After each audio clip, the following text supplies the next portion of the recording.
তখন আমি বিজেপিতে ছিলাম। রানাঘাটের থেকে অদূরেই এইরকমই মূর্তি ভাঙা হয়েছিল, যদ্দূর আমার মনে পড়ে কালী মূর্তি সেটাও ছিল।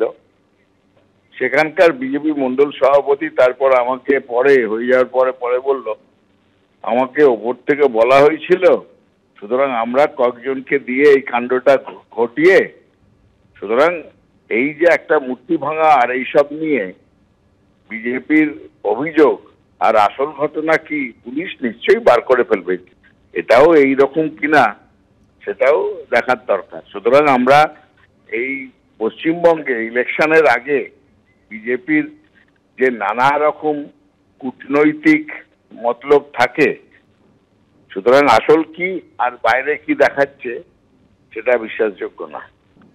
দেখুন, যত ভোট এগিয়ে আসবে এই ধরনের আমাদের আশঙ্কা ছিলই যে এই ধরনের ঘটনা বাড়বে পশ্চিমবাংলায়। কেননা এইগুলো ভোটকে সামনে রেখে পশ্চিমবাংলায় ধর্মীয় একটা দাঙ্গা লাগানো, এটা গত 7-8 বছর ধরে বিজেপি তৃণমূল এই কায়দাটা বাংলায় নিয়েছে। এক্ষেত্রে যে ঘটনাটা ঘটেছে ঘৃণ্য ঘটনা, এবং এই ক্ষেত্রে আমরা আশা করি অ্যাডমিনিস্ট্রেশন একেবারে জিরো টলারেন্স দেখাবে। কারণ আমরা জানি যেখানে প্রশ্নকারী একটা মূর্তি ভাঙচুরের নয়, এই ধরনের ঘটনা কত বড় আগুন লাগাতে পারে আমরা জানি।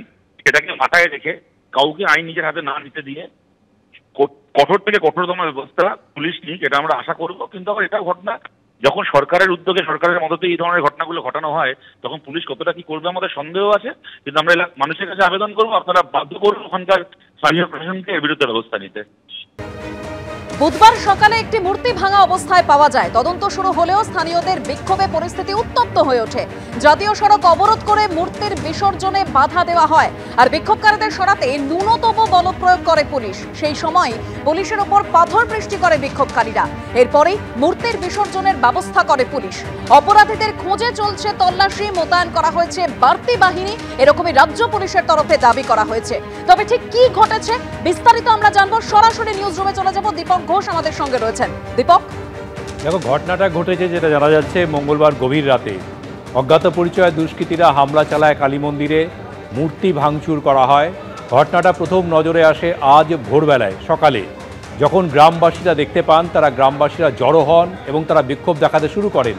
সেখানেই রাস্তায় বসে তারা স্লোগান দিতে শুরু করেন, বিক্ষোভ দেখাতে শুরু করেন। পরিস্থিতি নিয়ন্ত্রণে আনতে পুলিশ হস্তক্ষেপ করে।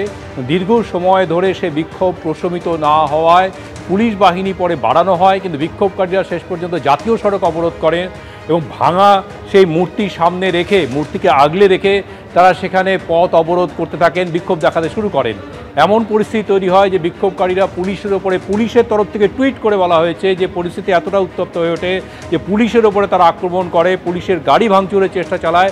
তখন পুলিশ বাধ্য হয়ে লাঠিচার্জ করে এবং লাঠিচার্জ করে এই জাতীয় সড়ক দীর্ঘ সময় ধরে অবরুদ্ধ থাকার জন্যে যে ভোগান্তি তৈরি হয়েছিল সেটা দূর করার জন্য পুলিশকে লাঠিচার্জ করতে হয়, জাতীয় সড়ক অবরোধমুক্ত করতে হয় এবং শেষ পর্যন্ত সেই বিক্ষোভকারীদের কাছ থেকে মূর্তি নিয়ে এসে পুলিশ নিজেরা মূর্তি নিরঞ্জনের উদ্যোগ নেয়। যদিও পুলিশি বিবৃতির পাশাপাশি সকাল থেকে বিবৃতির ঝড় বয়ে গেছে বিরোধী শিবির থেকে। বিশেষ করে বিরোধী দলনেতা শুভেন্দু অধিকারী, বিজেপি রাজ্য সভাপতি এবং কি কেন্দ্রীয় প্রতিমন্ত্রী সুকান্ত মজুমদার এবং শ্রমিক ভট্টাচার্য, তারা সকাল থেকে টুইট করেন এবং ঘটনার তীব্র নিন্দা করেন এবং তাদের নিশানায় পড়ে সরকার এবং প্রশাসন। যেটা শ্রমিক ভট্টাচার্য বলছেন যে রাজ্য সরকার এবং পুলিশি আচরণের যে নির্লজ্জ ছবিটা প্রকট হয়ে উঠল এই ঘটনার ফলে। সুকান্ত মজুমদার বলছেন যে নির্লজ্জভাবে মৌলবাদী তোষণ চলছে রাজ্যে, তার ফল ভুগতে হচ্ছে রাজ্যের সাধারণ মানুষকে। পরিস্থিতি এমন একটা তৈরি হয়েছে যেখানে দুষ্কৃতীরা এখন নির্ভয়ে কাজ করতে পারছেন, তাদের দৌরাত্ম্য চালিয়ে যেতে পারছেন। সরব হয়েছেন শুভেন্দু অধিকারী। যদিও তৃণমূল কংগ্রেস বলছে যে বিষয়টা বিজেপি যেভাবে দেখাতে চাইছে আদৌ সেটা নাও হতে পারে, কেননা পুলিশি তল্লাশি এখন চলছে, পুলিশি অনুসন্ধান চলছে, পুলিশ গোটা বিষয়টা দেখছে। যা বিবৃতি দেওয়ার পুলিশ দিয়েছে এবং পুলিশ এটাও বলেছে যে অপরাধীদের খুঁজে বার করে তাদের গ্রেফতার করা হবে। তুমি বলছিলে যে রাজ্য পুলিশের তরফে বলা হয়েছে দ্রুত ব্যবস্থা নেওয়া হবে, মোতায়েন করা হয়েছে বাড়তি বাহিনী।